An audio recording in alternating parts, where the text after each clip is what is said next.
Hi guys, in today's video I'm going to teach you the backwards shoulder roll.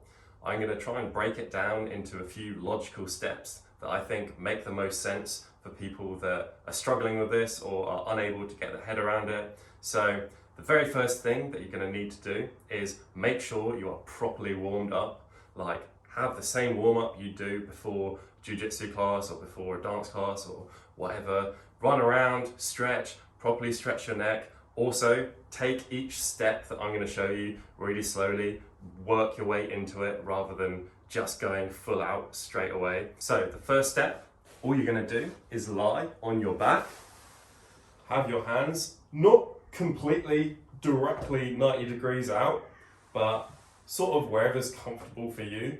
I have mine around here. Now, all you're going to do is lift your knees up towards your chest, and all you're aiming to do is bring your tailbone off the ground. So I'm pushing in my hands, I'm bringing my feet up, bringing my knees up, just lifting my tailbone off the ground like that. So you're going to find, if you're trying to do this all with your abs and your arms, it's kind of an effort. But if you use your feet and you initiate the momentum by pushing your feet, which pushes your knees up, while you're pushing off your hands and activating your abs, that will make it a lot easier. So I'm not just muscling it like this, I'm using my feet and I'm going push like that. Subtle, but it makes a big difference to the amount of effort that you're putting in. So the next thing we're going to do is basically try and go further and further up your back on each attempt. So to begin with, all we're doing is going from here and then pushing our feet, our knees are coming this way, they're driving this way, and our arms are pushing, our bum and our tailbone is coming off the floor as our knees and our feet get into the right place. So at the moment, we've just gone to there. Let's try and go a little bit further to there. And then ultimately, you want to be going to the upper portion of your back and even onto your shoulder blades. So ultimately, you want to be getting quite comfortable with this sort of rocking motion. Even try and go all the way to a seat and then lowering yourself all the way down like that. As you can probably tell, this is the beginning of a backwards roll and it's the end of a forward roll. They're exactly the same, but in reverse. The next step is basically trying to get our weight all the way up our back to the point of your shoulder blades, so the very top. So essentially, the position that we're trying to reach is here. This is quite a weird position for a lot of people, and it also kind of requires some flexibility that some people might not have.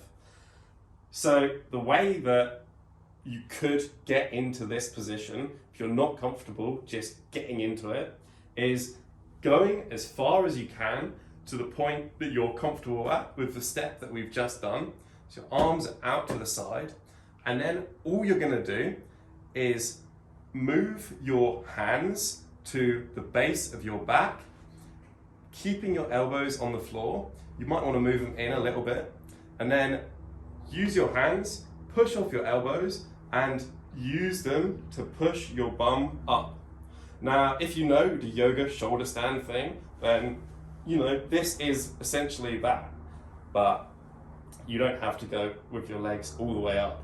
So just to reiterate that part, this is just for the people that are struggling to bring their legs over their head.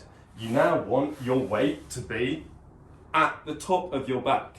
Like, my weight isn't on my neck or my head because I'm able to move it like that. It's at the very top of my back. So if it helps you to bring your arms in and push like that, using your elbows for support, then you can try that, because that might help you initially get into the right position. So I'm really pushing off of my elbows and then using my hands to push my bum up.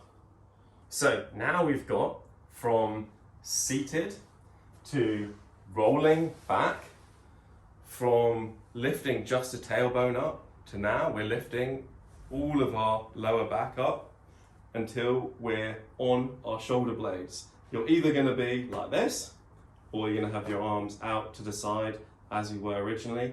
Doesn't matter at this point, it's whatever's easier for you. Now we're in this weird upside down position. You have to think about which shoulder do you want to roll over. To be honest, I would suggest thinking about that before you get into this position. But anyway, you want to imagine that if your head is in the center, you're going to have a corner that side of your head and a corner that side of your head. So head's here, going to have one corner there, one corner over there. If I'm going to shoulder roll over my left shoulder, you want your left foot to go to the left corner. What we're going to do is roll ourselves into the position where we're supported by our shoulder blades. If your hands are up here, at this point, try and make sure you're in a position where you don't need them here to support you. If you're still putting all of your weight in your shoulder, in your elbows, you're not far back enough. So you need to be able to remove your hands and then replace them by the side as they were. As I said, the next step, if you want to go over your left shoulder, you now want to think your left foot has to go to the left corner.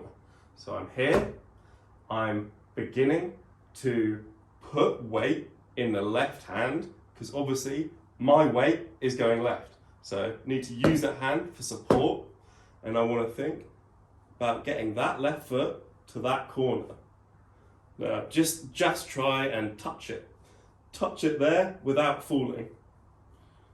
It is important at this point really to use the left hand if you're using the left leg and going over the left shoulder, because as you can see, if my foot is properly on the ground, there is a lot of weight in this hand.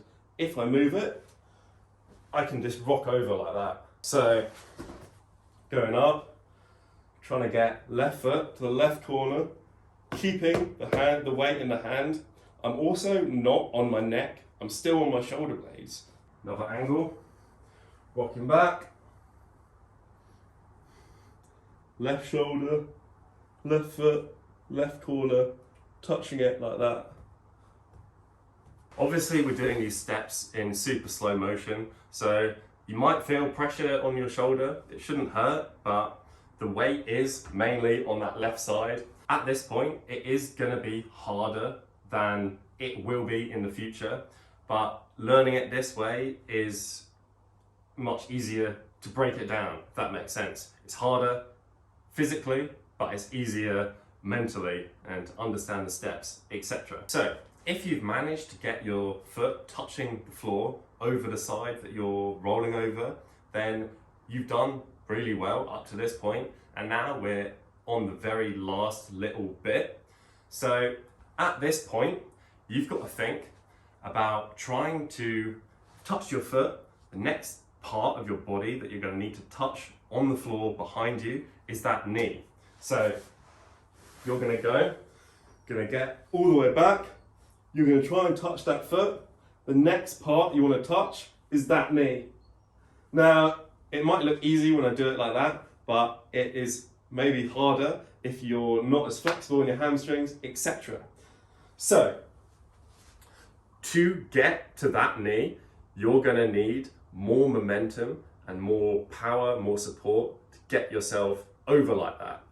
So, at the same time as trying to get that knee to touch the floor, I'm thinking using the other leg as a lever.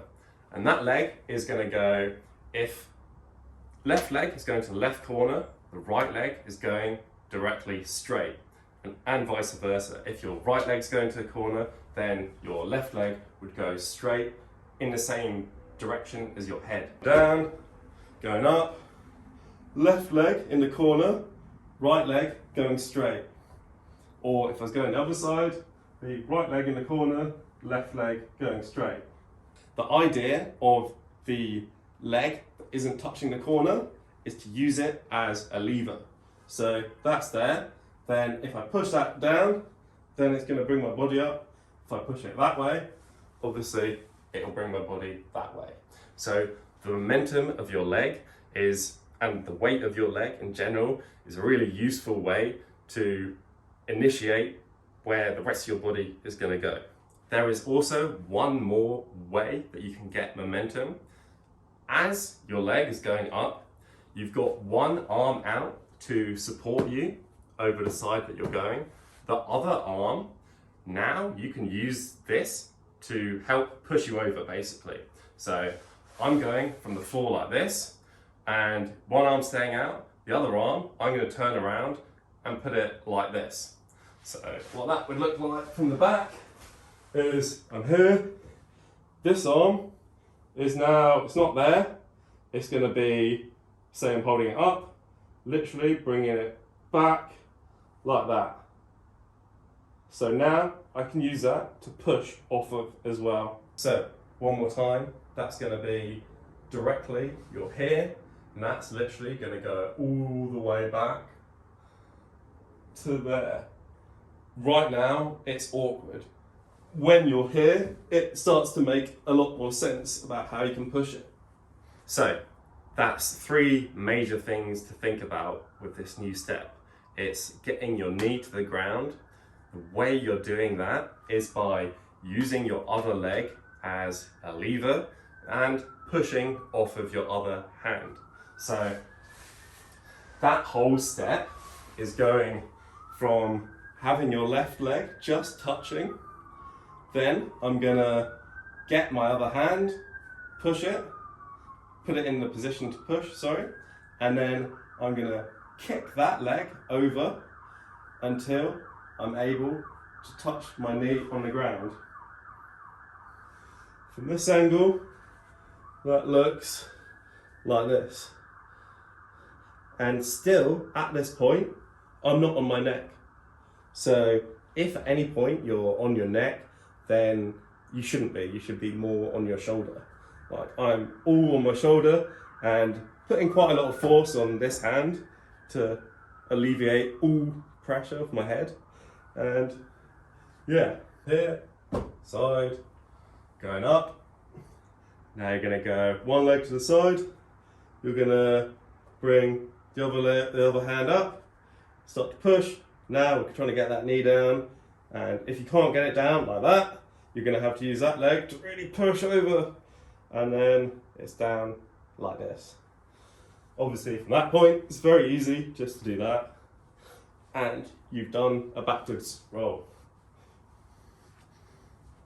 One useful thing to think about is when you're kicking the other leg over, you might in your head think that over means to the ground behind you, but you're going to get more momentum by kicking it further behind you.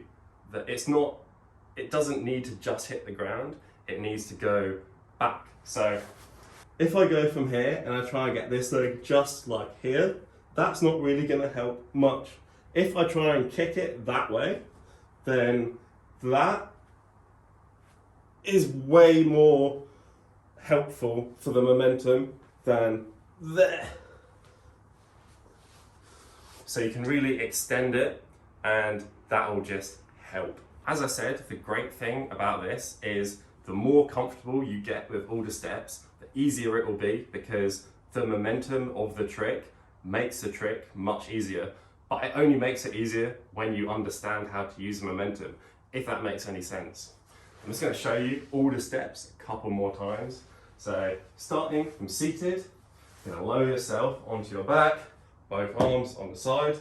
You're going to lift your tailbone, and then up to you if you want to use your hands to help push you over, or if you can just do it like this.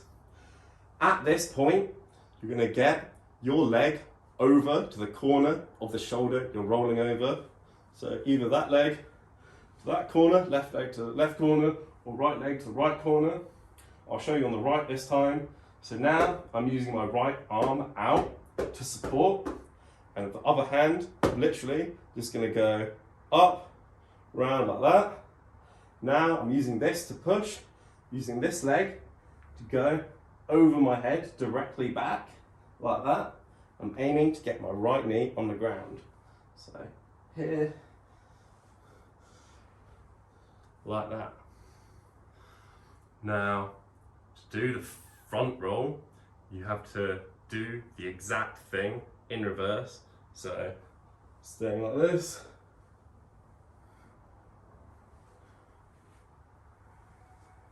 Like that. At no point am I going over my neck or onto my head. So I'm going, as you can see, I've got like my head off the ground all the time. Like that. I would definitely suggest learning this on both sides, because you never only roll one side. And also it's just going to help you know how to move in all different positions, etc. The other misconception that I've seen on a couple of videos is that it's just straight up wrong to go over your head, and that's not true. In gymnastics, that's what you're supposed to do, but the thing is, you're not meant to do it by putting the weight on your head and your neck. You're meant to use your hands, as I showed you, to alleviate that. For a forward roll, for example, you're not gonna go like this and do it like how some people do. You're gonna use your hands to try and take the pressure, so you're still not putting weight on your neck and your head. You're gonna go like that. That's not really what you do in jiu-jitsu, but that's the concept that you can bring to the jiu-jitsu shoulder roll, and it might help you understand using the arm as a push. Obviously, the exact same thing for backwards roll. You want to go straight backwards.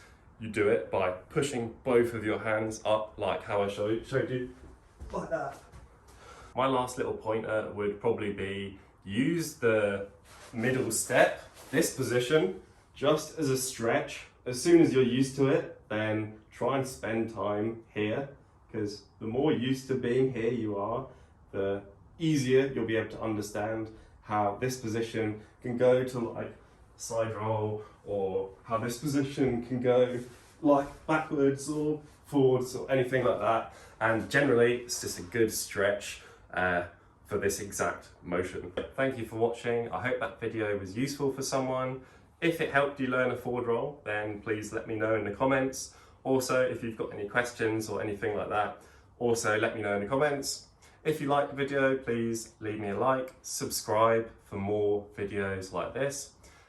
Thanks for watching. Always practice safely. Remember to warm up, stretch, do it in a nice, soft, padded area with professional supervision, of course. And thanks for watching. Have a lovely day.